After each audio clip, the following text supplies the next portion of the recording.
Hello everyone and a warm welcome to the presentation of Alleima's Q4 and full year 2025 results. My name is Frida Adrian and I am Head of Investor Relations. I'm joined by our President and CEO, Göran Björkman, and our CFO, Johan Eriksson. Göran and Johan will take you through the highlights of the quarter and the year, and following the presentation, we will open up for a Q&A session. You're welcome to ask questions via the conference call or submit your questions through the webcast interface. The presentation materials are available for download at our website, alleima.com. As always, safety is a top priority for us, and I trust that you are familiar with the safety procedures at your current location. And with that, over to you, Göran. Thank you, Frida, and hi everyone, and thank you for listening. Well, to sum up the full year of 2025, which has been heavily affected by geopolitical tensions, trade barriers, events, all contributed to making it a difficult year to navigate overall. The biggest impact we've seen, it has increased the uncertainty amongst our customers, and investment decisions have been pushed into the future, as rules of trade has been changing sometimes from one day to another. At the same time, I believe we show some strength despite the turbulent environment. We deliver flat organic revenue growth in the year on total 18.6 billion. And we are clearly benefiting from our diverse exposure and the fact that we have strong positions in very niche markets. Our global footprint, including local production in the US, has also enabled us to cope with the tariffs themselves by passing along the high costs to our customers. But this means, however, increased costs for our customers, which also have a negative impact on their growth. To continue with some positives, oil and gas remains solid throughout the year, and we are especially positive towards the umbilical business. Activity level in nuclear was on high levels, and medical continued its strong growth trajectory. Towards the end of the year, we also noted the start of a market turnaround in industrial heating, which has been subdued for almost 24 months. We noted a weaker market for more short-cycle businesses, mainly the industrial and petrochem segments, and especially in Europe and North America. But the backlog is short and it is affecting revenues, also with something we noted in previous quarters. Asia showed more resilience. Adjusted EBIT amounted to 1.5 billion with a margin of 8.3%. And is impacted by currency effects of 341 million year over year. And if I should exclude FX effect, adjusted EBIT margin for 2025 would have been 9.8%. Given the weaker climate, which is difficult for us to control, we have actively been working with what we can control. And in quarter three, we announced a number of targeted measures for increased efficiency and strengthen the company long term. Despite all the turbulence, we deliver a free operating cash flow of 1.1 billion, strengthening our balance sheet, which is a prerequisite for us to continue to execute our strategy. A strategy we are staying with, actively working with our order booking to maintain price leadership, while we proceed according to plan with our capacity expansions. For example, the greenfield investment in Penang, Malaysia for the medical segment, and the capacity increase for nuclear steam generator tubes. Both these initiatives are expected to start deliveries by end of this year, 2026. Lastly, the board proposed a dividend of 250 SEK per share, corresponding to 71% of net profits, adjusted for metal price effects, and an increase of 9% compared to last year.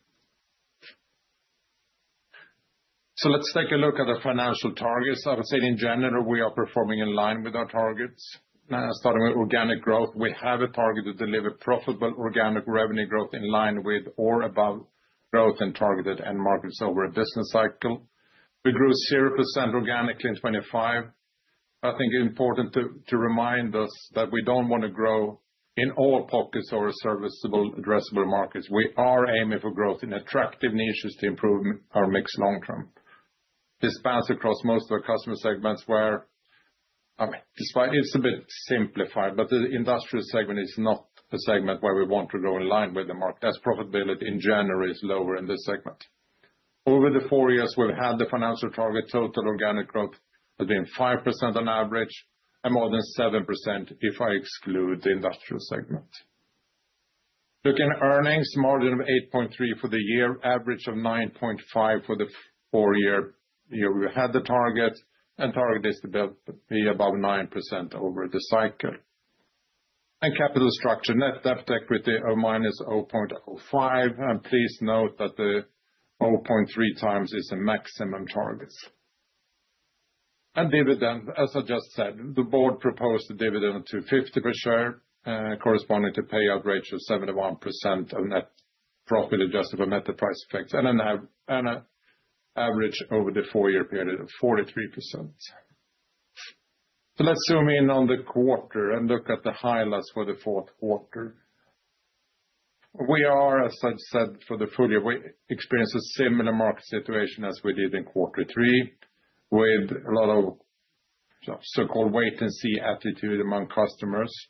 And it is affecting especially the chem petrochem segment and the industrial segment. Also, the OCTG business declined on back on high comparables.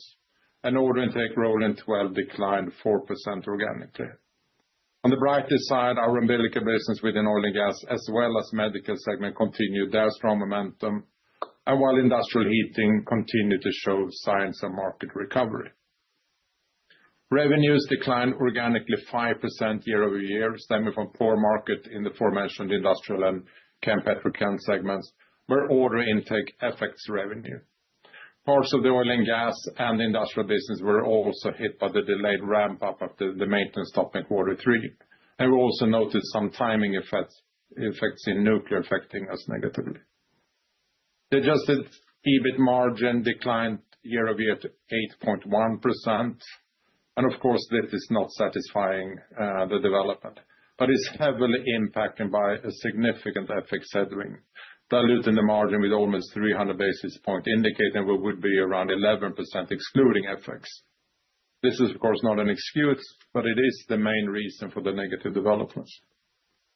With that said, we are acting and adjusting to current market condition. In quarter 3, we announced a number of targeted measures to further strengthen our operation efficiency and long-term competitiveness. And all of these actions are progressing according to plan so far. Our balance sheet is strong, and we continue to generate a healthy cash flow, enabling us to stay with the strategy also in downturns. And during the quarter, we inaugurated a new production line in Zhenjiang, China, further strengthening our local-for-local offering of premium tubular products in the region. To give you some more details on the efficiency actions we announced in quarter 3, and a few reminders of what we will achieve. Firstly, we are consolidating a number of smaller units in Americas and in Europe, where we see the opportunities to better leverage our global footprint. Secondly, we are reducing staff. The permanent staff reductions are mainly targeted towards white collar. And thirdly, we are adjusting our production capacity according to current market conditions. This will result in annual cost savings of approximately 200 million, where roughly 75% will be permanent savings and 25% more volume related. All at a one-off cost of roughly 400 million, of which we booked 342 million in quarter 4. An expected run rate is around 60% savings achieved in the end of quarter 2 and 100% by end of the year. Moving to sustainability, as safety always is a top priority at Alleima, we have for a long time continuously and actively implemented measures to make our workplaces more safe. And the development continued to trend in the right direction. The number of accidents are on record low levels. Share recycled steel remains high and remains over 80%, both on a rolling 12-month basis and year over year, which I think is a high share given the product mix where we have more and more high nickel products. Our CO2 emissions are steadily decreasing, even though we noted a slight uptick in the quarter, but we are in line with our targets, and the target is to reduce by 50% from the year 2019 to 2030. And our sustainable product portfolio grew almost 25% rolling 12-month basis, which is also an all-time high level. So let's look a little bit deeper into the market development. The market sentiment remains mixed and, of course, affected by the ongoing macroeconomic uncertainty. Demand stayed weak in Europe and in North America, while Asia showed stronger resilience. And we continue to see solid momentum in several key segments. And I will walk you through the development in each segment, starting with oil and gas. Overall, our view on the underlying demand is solid, more so for umbilicals, where the project list of upcoming tenders and potential orders remains strong. For OCTG, the outlook is a bit more uncertain, where we see that some projects are pushed a bit forward, and where we, to some extent, also are negatively affected by the effects from a competitive point of view. And that industrial, the European demand is still weak on low-value add products. In North America, we noted an increase, but from really low levels, and much of this should be tariff-related effects. Chem Petrochem, Europe continued to be on low levels, same with North America, while Asia is better. Industrial heating, in Q3, we noted a positive growth from low levels, and that trend has continued into Q4, and especially in Asia, and it's for sub-segments like electronics, semiconductors, and glass. Consumer demand is still on a good level, mainly driven by the white goods industry in the strip division. Medical market remains strong, driven by multiple factors. I think we have a solid momentum across the product portfolio, and the integration of Endox is going according to plan. Transportation, solid demand driven by titanium tubing for aerospace, which is strong, while automotive worsened. Mining construction, flat underlying demand year over year. And nuclear, really high activity, including also discussion on next generation reactors. But one should remember this is an industry with naturally really long lead times. Hydrogen and renewable energy segment remains mixed, but overall negative, and I would say especially in the hydrogen-related businesses. Order intake and revenue, order intake rolling 12 months to 17.7 billion SEK with a negative organic growth of 4%, mainly coming from the OCTGs and oil and gas segment, as well as a negative development in Chem Petrochem and industrial. And looking at it from a geographical point of view, Europe and North America weak, while Asia remains in better levels. Medical, industrial heating grew, and we continue to book good umbilical orders in the oil and gas segment. Revenues amounts to 4.5 billion with a negative organic growth of 5%. Concall and strip grew and tube declined, where tube was affected by the weaker market in Europe and North America, as well as a delayed ramp-up after the maintenance stop. Biggest positive driver for the group came from the medical segment. Rolling 12 months book-to-bill is 95%. So let's take a look at the earnings. Adjusted EBIT amounted to 364 million with a margin of 8.1%. Johan will dive into the EBIT bridge later on, but overall I would say that there are some main reasons for the weaker result. A significant FX headwind impacted margins with 290 basis points, which is difficult to mitigate in the short term. The weaker market is affecting special volumes in industrial and Chem Petrochem. This results in reduced gross profit, especially from the more profitable Chem Petrochem segment, but also lower absorption in some of our factories. And the delayed ramp also affecting both deliveries and absorption. Free operating cash flow of 422 million, higher than last year, impacted by changes in working capital and lower capex, and Johan will provide more color on this as well. So we take a look at the division, starting with Tube. Tube noted organic growth of -7% for the rolling 12 months period. Chem Petrochem and industrial in Europe are the main reasons for the development. North America continue low levels and Asia on okay levels. Order intake was also affected by the OCTG business within oil and gas on high comparables. Backlog for nuclear and umbilical within oil and gas remains solid. And due to the more positive market in umbilicals, we are now increasing the output pace in the beginning of this year, 2026. Organic revenue growth of -11%, mainly driven by a negative development in short cycle business due to weaker markets, production limitations to the delayed ramp-up affecting industrial and oil and gas, as well as some timing effects in nuclear. Book-to-bill was 93% rolling 12. Adjusted EBIT on 8.4%, affected by already mentioned variables. The weaker markets, FX headwind and delayed ramp-up. The FX headwind was 97 million, which implies an excluding FX, the EBIT margin would have been 11.1%. Concall.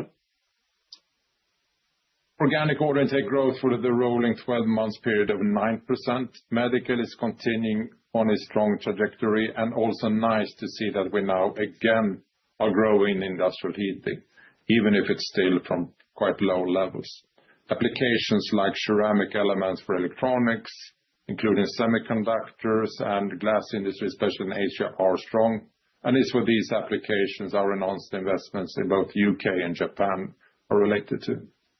Revenues grew organically by 10%, driven by both medical and industrial heating. Book-to-bill grew to 105% rolling 12. Adjusted EBIT margin was 16.3% in the quarter and 19.7% excluding FX. And this is despite the rather low level volumes we have in industrial heating. Moving to Strip. Strip noted organic order intake of -11 on the rolling 12 months basis. But where the numbers are not really telling the whole truth, as Strip in Q4 last year received a large order for pre-coated strip steel, which interferes then with the comparables. The development for the division's most important product, the compressor valve steel, was positive. Organic revenue growth of 20% in the quarter, driven by the consumer, but also the renewable hydrogen segment. Book-to-bill rolling 12, 91%, which is due to some timing effects from orders. They book sort of annual orders, and some of that will move from Q4 into Q1. Adjusted EBIT margin improves to 9.5%, despite the currency headwind. Excluding FX, it would have been 11.5%. So a nice increase from the Strip division if we look back a couple of quarters. We mention quite often that with the strong balance sheet, that we can stay with our growth initiatives also in more challenging times. To give a short update on what is going on, we show this slide, which comes from the Capital Markets Day we had in November. So to give some examples of what we expect to happen during 2026.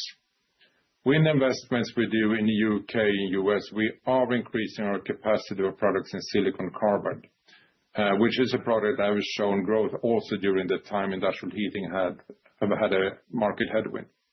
And the investment in US will also allow us to offer shorter lead times on the American market. Additional vacuum remelting capacity will allow us to grow more in advanced grades, very often for application in segments like aerospace and medical. And we will, during 2026, start ramping up the increased capacity for industrial heating in Japan, which will support the steady growth we've had in that market, especially for sub-segments, electronics, semicon, and glass. End of the year, we will start ramping up the increased capacity for nuclear steam generator tubes. And of course, very satisfactory that we already today have a good backlog for this investment. And also, end of the year, we will ramp up the Malaysian unit for medical wire. And with that, I'll leave over to you. You want to dig deeper into the financials. Thank you, Göran. And before we move into the details on this slide, I just want to comment on the targeted measures that Göran mentioned and that we communicated in our previous report.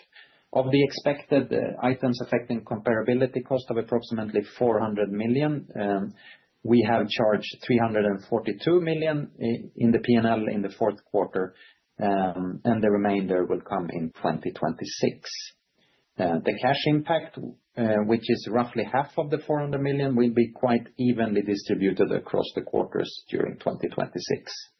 And for the savings, we've realized 10 million already in this quarter, in Q4 2025, and we believe that we will be at 60% of the savings run rate at end of Q2 and have the full run rate effect realized from Q4 of 2026.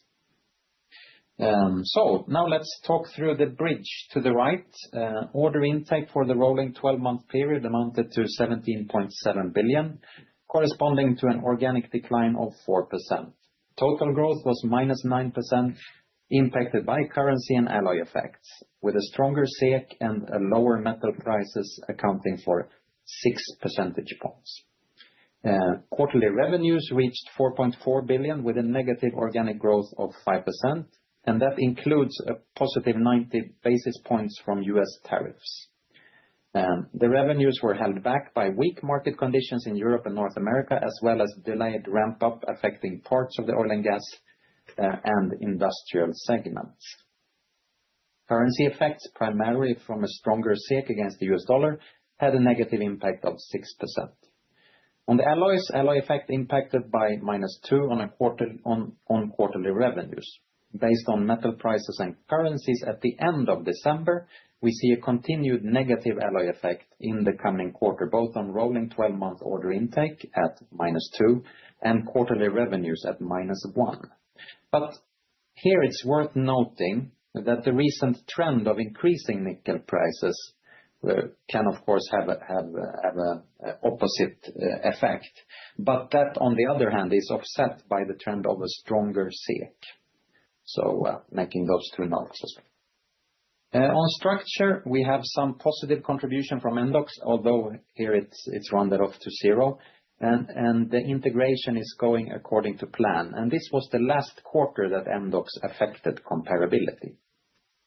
I'll get back to adjusted EBIT in a short while, but the reported EBIT declined to 15 million. And here we see the effects from the items affecting comparability of 342 million. And we are also impacted by the lower revenues and the delayed ramp-up. Net financial items for the quarter amounted to -1 million compared to -22 million last year, mainly driven by valuation of derivatives.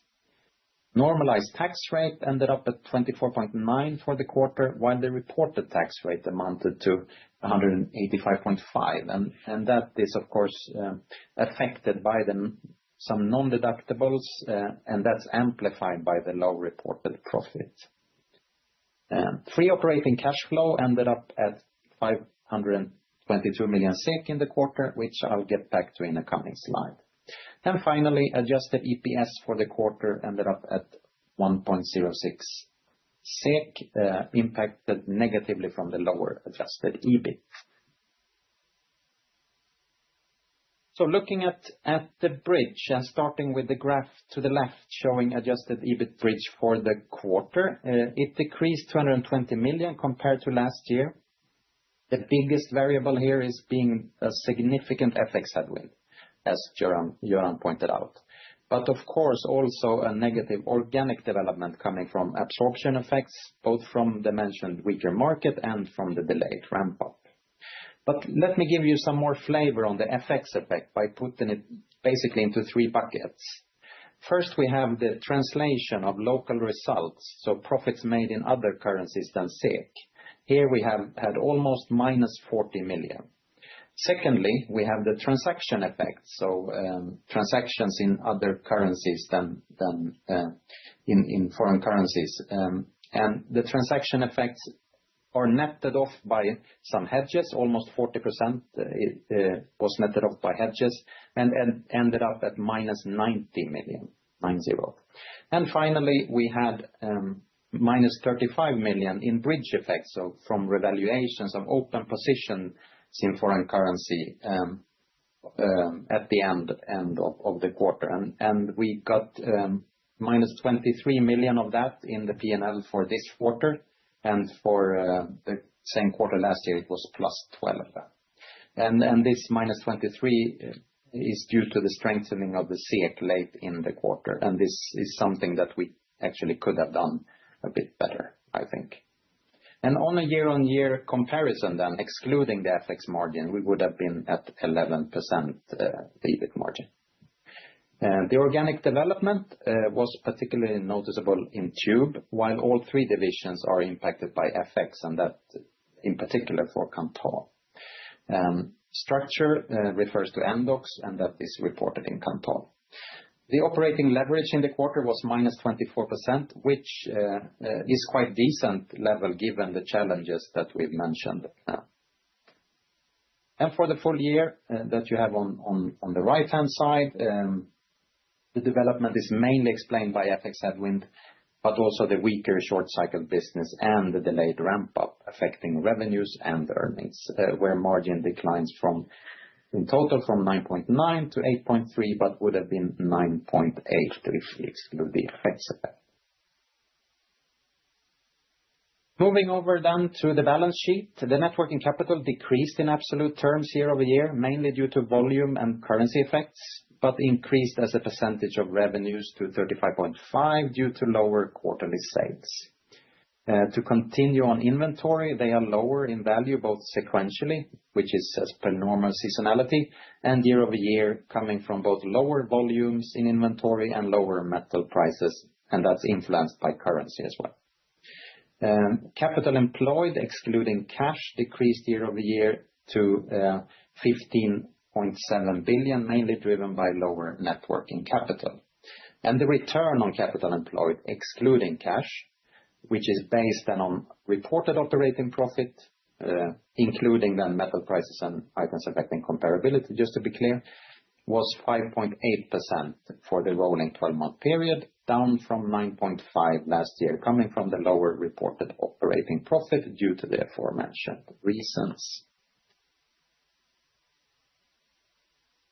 Looking at cash flow, the free operating cash flow amounted to 422 million, which is higher than last year, and that comes mainly from the lower net working capital and a slightly lower CapEx spend compared to last year. The non-cash items that typically refers to, for example, provision or provision releases in the operating result that have no cash flow impact, and in this case is offsetting the items affecting comparability that we have in the EBITDA. Positive impact from lower working capital, mainly from lower accounts receivable and inventory. And on the CapEx side, as I said, we had a lower CapEx spend in this quarter compared to the quite high quarter last year. And we were expecting to be lower than the comparable quarter, but we also had some project delays and some positive effect from sales of assets in this quarter. And the amortization of lease liabilities is slightly more negative this year. If we look on the graph on the right-hand side, we can note a healthy cash flow from the last 2 years while running more growth investment, like Göran pointed out, and which I might remind you that these investments are in segments that are more profitable and less capital intense and will start to yield in the coming years. So overall, and as Göran also pointed out, our financial position remains strong, where we are well below our financial target of a net debt to equity ratio below 0.3 times. At the quarter end, we were at negative 0.05 times.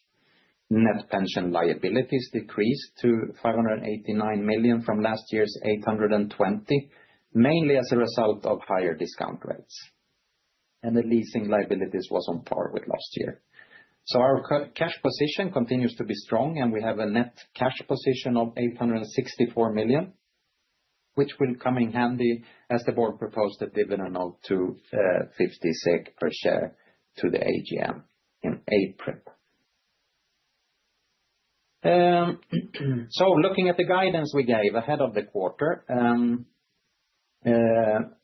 CapEx for the full year came out at 1.1 billion, and the full year guidance was 1.2.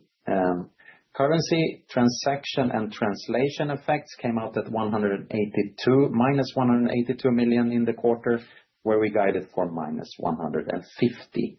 And the total bridge effects, which I alluded to earlier, including then hedges and revaluations, was minus 163. And the main reasons for the fairly high effects is, of course, the stronger SEK and the revaluation effects due to SEK movements late in the quarter. Metal prices affected us negatively with 8 million, which is very close to the neutral effect we guided for. and normalized tax rate came out at 23.9% for the full year, well in line with the guidance of 23% to 25%. So, looking at the guidance for quarter one and full year 2026, and I feel I need to comment that a few of these key metrics are quite volatile at the moment, which makes it difficult to give guidance, but we will continue to give it based on the rates and prices at the closing of the latest quarter. So please have that in mind. So the full year CapEx, we maintain at the level that we came out of 2025 with, meaning 1.1 billion also for 2026. And in that, we deliver on the projects of steam-generated tubing capacity increase in Sandviken, as well as industrial heating capacity in Japan and medical capacity in Malaysia. On the currency for Q1 2026, based on the rates per end of 2025, the transaction and translation effects are estimated to minus 240 million on the back of the stronger SEK. On the metal price side, based also at the end of December, metal prices and currency rate, particularly nickel and US dollars then. We have anticipated actually a negative effect of 50 million for quarter one. Here it's worth reminding about the dynamics that the price increase for nickel, or even for molybdenum or chromium, but nickel being the most significant one, over time, this leads to positive metal price effects, so a price increase in those. While a stronger SEK, which we are seeing now against the US dollar, has the opposite effect. So please bear that in mind. So tax rate for the full year 2026, we expect the normalized tax to stay in the range of 23 to 25%, just like we have said before. So by that, I hand back to you, Göran, for outlook and summary. Thank you, Johan. So outlook for the first quarter. I mean, the general economic environment was continued uncertain during the fourth quarter. And also given the recent development, we don't see that will change during quarter one. But we maintain a solid backlog in several key segments, which provides good visibility into near-term deliveries, mainly in umbilicals in oil and gas, nuclear and medical. But we also see challenges in the more short cycle customer segment, particularly in Europe and North America, which already have affected and expected to continue to affect short-term deliveries. We expect some dilution effects related to delayed ramp-up to affect also first quarter profitability, even though that equipment performs much better in the end of quarter four, but still some effects also in quarter one. Product mix is anticipated to remain broadly in line with the fourth quarter. And as Johan just explained, we expect a significant currency headwind also in the first quarter. And finally, cash flow tends to be lower in the first half compared to the second half of the year. Which moves us into the summary. I mean, we are affected by the continued uncertainty stemming from geopolitical turbulence. Customers are postponing their investment decisions. But in all of this turbulence, I believe we are clearly benefiting from our diverse exposure and global footprint. Revenues were flat organically for the full year 2025, but the short cycle business was weak, mainly for chem, petrochem, and industrial segment, while segments like medical, nuclear, and parts of oil and gas remain strong. Earnings were affected by the significant FX headwind, absorption effects from weaker markets, as well as the delayed ramp-up. Despite this being a difficult year to navigate, it is a strength that we continue to generate healthy cash flows.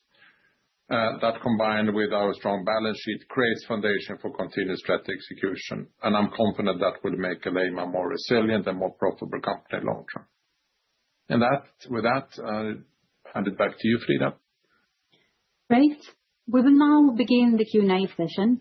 Please feel free to ask the questions via the webcast or directly through the conference call. Operator, please go ahead. Thank you very much. We will now begin the question and answer session. Anyone who wishes to ask a question may press star and one on their telephone. If you wish to remove yourself from the question queue, you may press star and two. Anyone who has a question may press star and one at this time. Our first question comes from Adrian Gilani with ABG. Please go ahead. Yes, hello. A couple of effects I wanted to ask about regarding Q1 specifically. First of all, you mentioned the ramp-up delays after maintenance stops.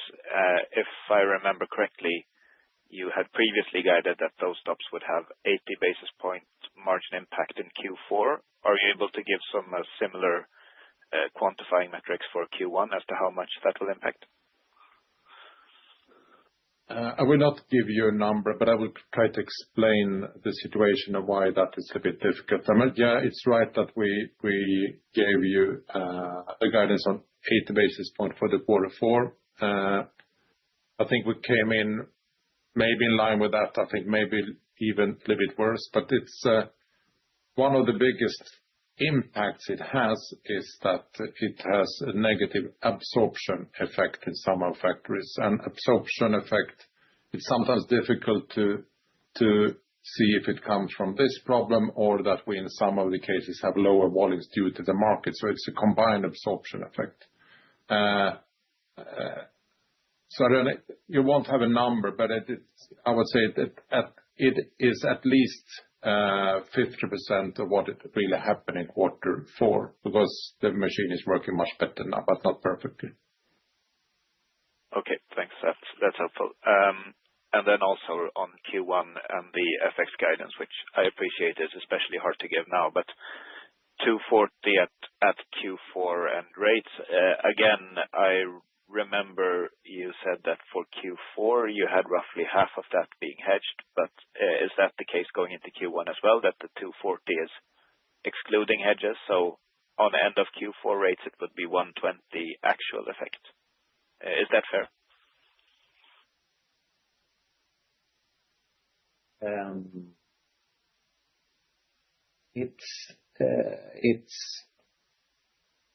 No, it's not that high hedge effects. I mean, the hedge effect sort of is falling off as we quarter by quarter. And if you recall what I said when I tried to explain the effects, then on the transaction side, we were able to offset in quarter four.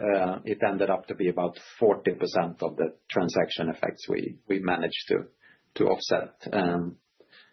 And I think that effect sort of falls off for every quarter going forward. Okay, understood. Then on a more general note, I mean, tube orders continued to sort of come down, and previously you've been fairly confident that you can still or that the backlog in oil and gas has supported solid growth ahead despite that. Would you say that that's the case still, or is the oil and gas backlog starting to become thinner now? It's a yes on both questions. I think umbilical we are very positive on. Not that the backlog is extremely between 2 and 3 quarters, but that also makes us flexible to book more orders. And we're at least so positive for the rest of the year on umbilicals that we are increasing the production pace and the output pace now at the beginning of the year. So confident there. OCTG, we have backlog maybe 3 quarters. I think the order booking is a little bit slower than we want. So there might be a risk on OCTG end of the year, but there are still some big contracts out there. I mentioned in my comments also FX hitting. I mean, the main competitor have their cost in Japanese yen. So of course that has an impact on sort of our competitiveness in the oil in the OCTG. Okay. Understood. And one final question on concall and regarding industrial heating, where you sound more positive on the outlook, and the arrow even points up now in your arrow slide. has really changed there? Because overall industrial activity remains fairly subdued. Is it a specific end market driving that improvement? Yeah, it's a good reflection. I think, first of all, it's both end markets, but it's also geographical. It's really Asia supporting this. Europe is still soft, and it is segments like electronics, semicon, glass. Glass also very much related to electronics. So it's those segments, and it's mainly Asia. Okay, understood. In that case, that's all for me, so thank you. Our next question comes from Caleb Soliman with SEB. Please go ahead. Hi, guys. Thank you. Just a few questions from me. You mentioned that timing-related effects in nuclear contributed negatively during this quarter, and that some of that should sort of spill into Q1 instead. Can you give us a rough figure of how big that effect should be? I'm looking at Johan if he has the numbers, but I can start to explain what it is, because we are so positive in nuclear, and then we come and say it's negative timing effects. Of course, that could always happen, since this is normally large contracts and they don't sort of invoice every week. But I think the main effect we saw in quarter four is that in some cases, in some contracts, because this is a very long internal value chain, we have the possibility to invoice before sort of the tubes are ready for shipping. So we have some steps in the value chain where we can invoice. And that we had such a contract last year, we didn't have that this year. So there was some invoicing from sort of intermediate tubes last year that we don't have this year. That's the main reason. Okay, that's clear. Thank you. And maybe another question on the oil and gas part. You said some of the outcome during this quarter was sort of due to production limitations from the delayed ramp-up. Can you maybe split how much was due to that versus the sort of overall weakness within OCTG, meaning how much should we sort of extrapolate going forward? I think all the impact we saw in quarter four was related to the delayed ramp-up, because we have full order book for 2-3 quarters. So it was a lack of supply of extruded hollows to the cold working operation. So all impact came from that. Okay, thank you. And is there anything you can say about the sort of timeline on reopening the Sandviken plant, and how soon can we sort of expect to see any sort of contribution from the increased nuclear capacity there? We said end of the year. I think what sort of stipulates the timing is lead times of equipment. I was there walking through the factory a couple of weeks before end of the year, and now I think everything is most things are supplied, and now it starts to be built up. So I don't think we're changing the timing. It will be end of the year. If any of the production could start a little bit earlier, I think that's too soon to conclude. But we do what we can to start as soon as possible.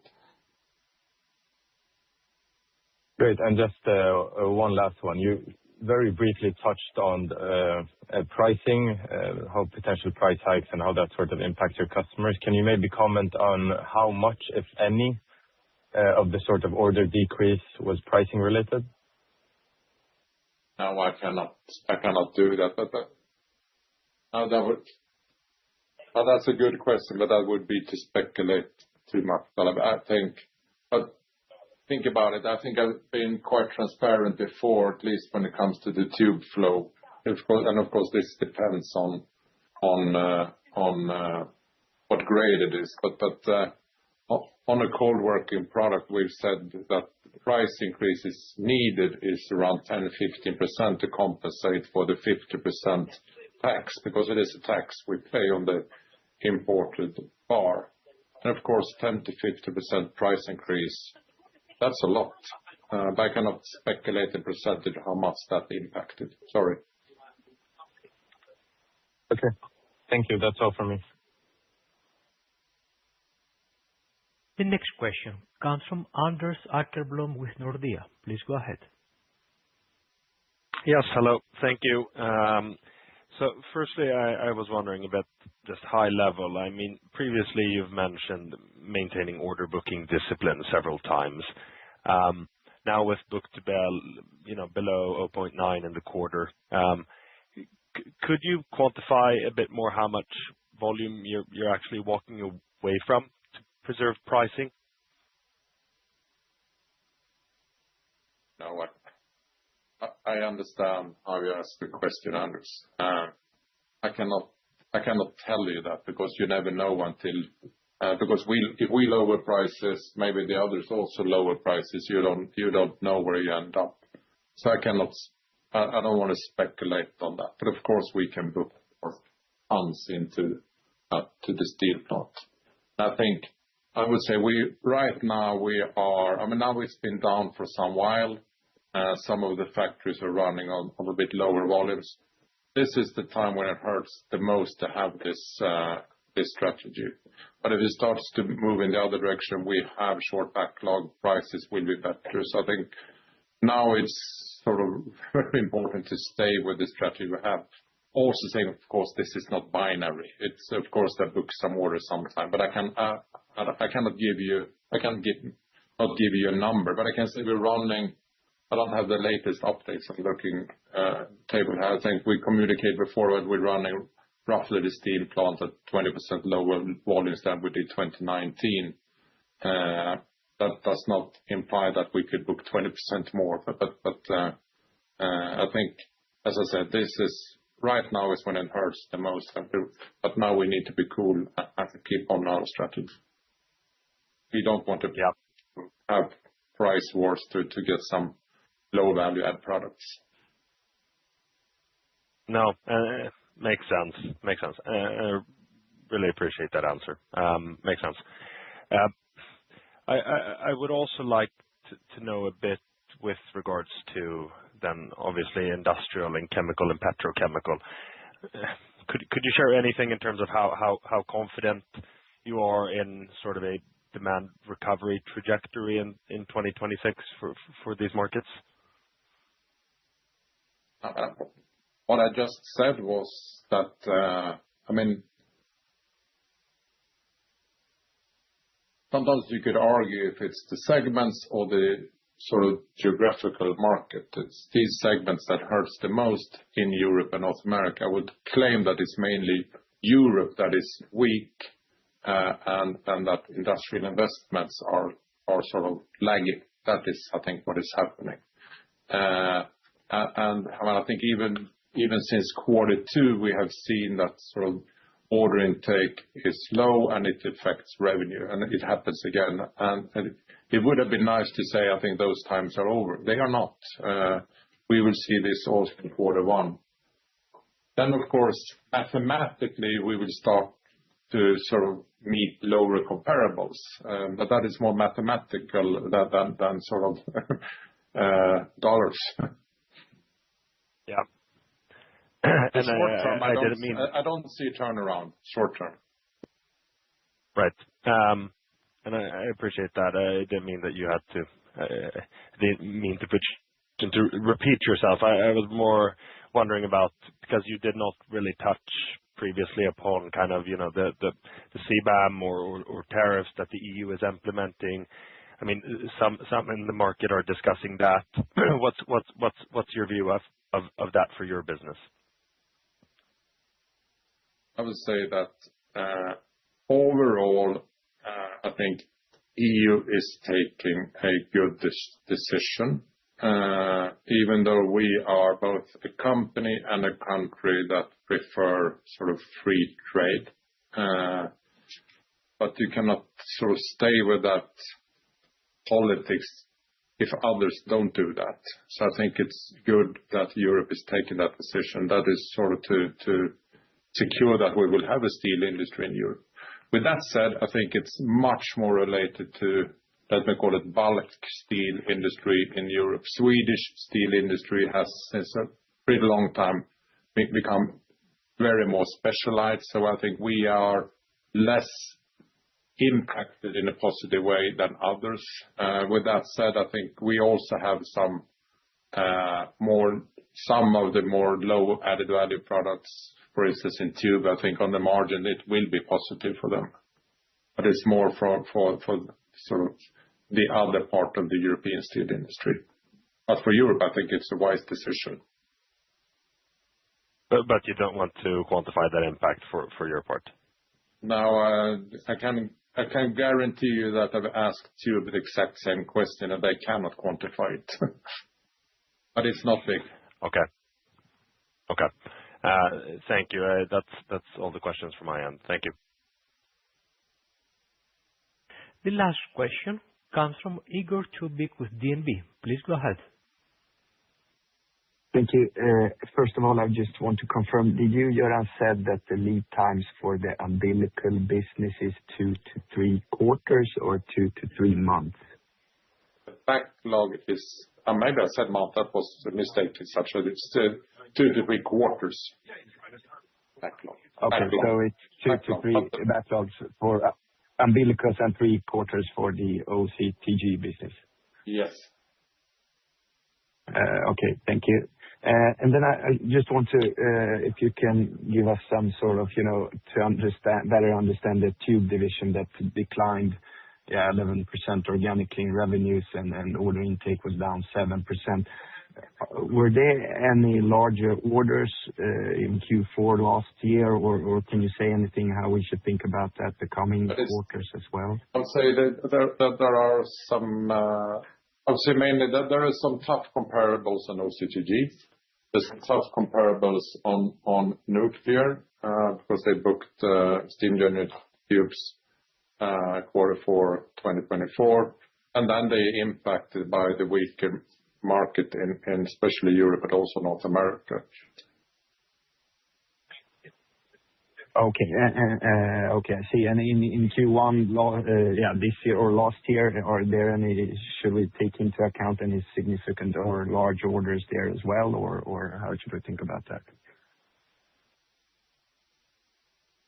Not sure we had any large orders. Yeah, we had nuclear in the Q1 last year. Yeah, we had a big nuclear order Q1 2025. Okay. Yes, thank you. And in terms of and that was over 500 million, that order. Okay, thank you. And in terms of chemical and petrochemical, do you have any view when this segment is starting to, have easier or lower comparables?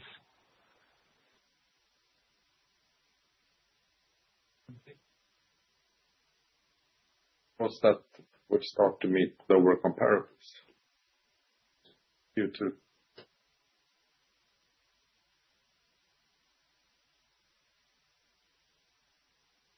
I think mathematically it will start to look better, but I think we need to see a turnaround on industrial investments in Europe and also in North America. Okay, thank you. That was all for me. Do we have any further questions? We don't have any further questions over the phone. Thank you very much. Thank you all for calling in, and thank you for very good questions. This concludes the call. Thank you very much and have a good day. Thank you. Bye-bye. Thank you.